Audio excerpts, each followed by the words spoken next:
Good morning. It is 6:44 a.m. on Wednesday, September 4th, 2019. I'm Christiana Ellis, and I just got up. This is 5 more minutes. Whoa!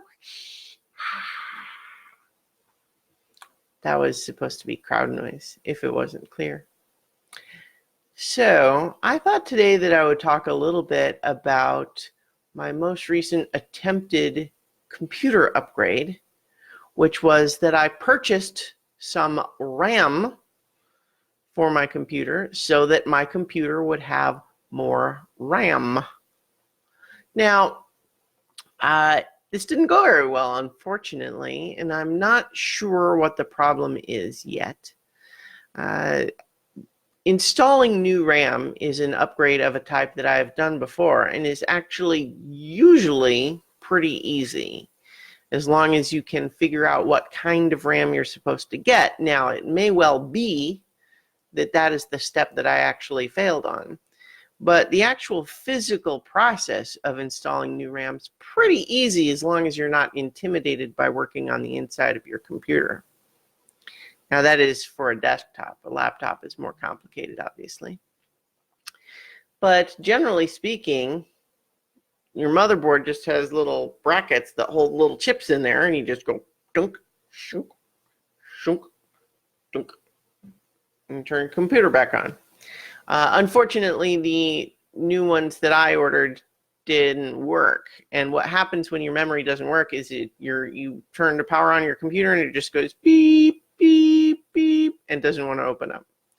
And so it doesn't even boot at all. And so it seems like either all 4 of the memory chips that I ordered are bad, which seems statistically unlikely, or there's some sort of an incompatibility that I'm not aware of. Now, they certainly fit into the slots, and as far as I've been able to research, there doesn't seem like there's anything that my computer would be unable to detect about it. So I don't know what the problem is. I'm a little bit annoyed.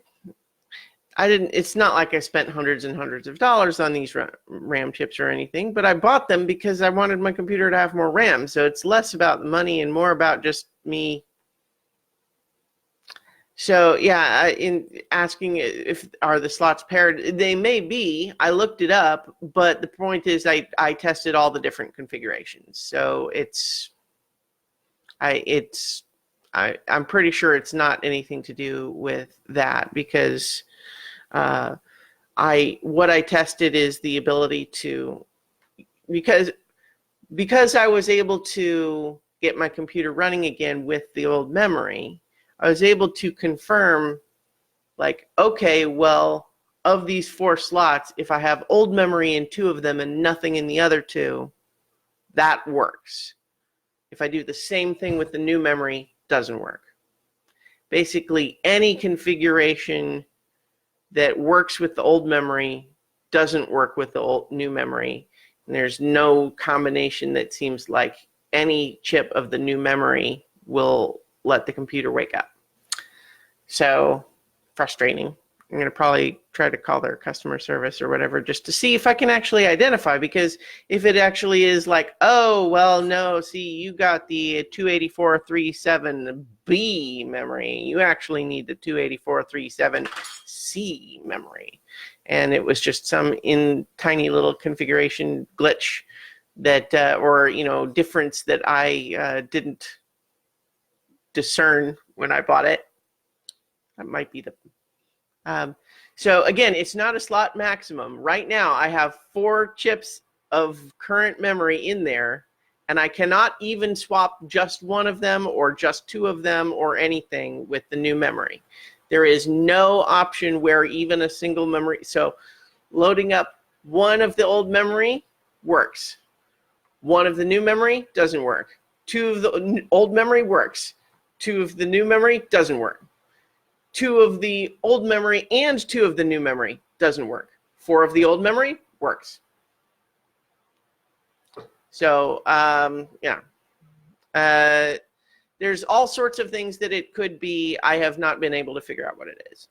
But when I was thinking about it, as I've been dealing with this, it's frustrating, but it's also not a big deal. I mean, it's not like I wasn't able to get my computer working again just the same way it had been before I bought the RAM.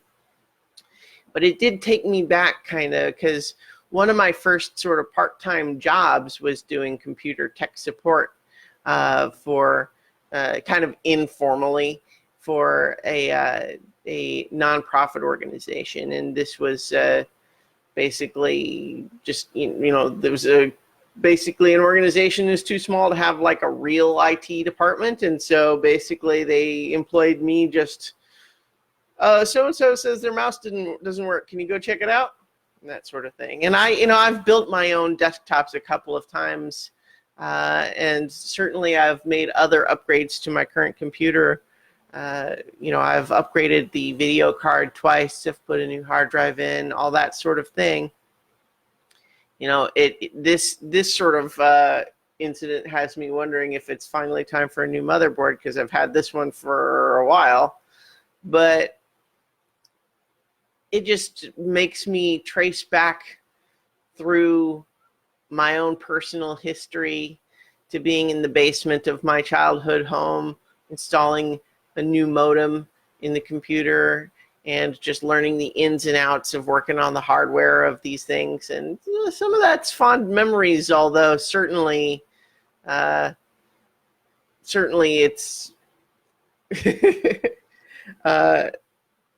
a lot of it had the same sort of frustration I do now, which is to say, that should work. Why doesn't it work? I don't know if it works. Yeah. So, and, Kimberly in the comments is saying 10 years of Radio Shack in a college tech support position here 10 years ago. And see, that's actually part of the issue for me too, is that I feel like it used to be that I knew all the ins and outs of like, oh, well, if you're going to upgrade this, you need to do it like this, and not like that. And I don't feel like I know that stuff anymore. I mean, I am of the ability to upgrade my computer where it's like, I'm the sort, like if it was a car, I'm the sort of person who can certainly change a spare, and it can probably change my own oil at home, and certainly knows how to fix some things about it. But, other problems, it's just more complicated now. You just have to take it to an expert or something. But anyway, so I've not yet solved that problem, but it's just one of those things that has me thinking about, fixing computers over the years. Anyway, I've got to go ahead and get ready for work, so I will talk to you all tomorrow for 5 more minutes.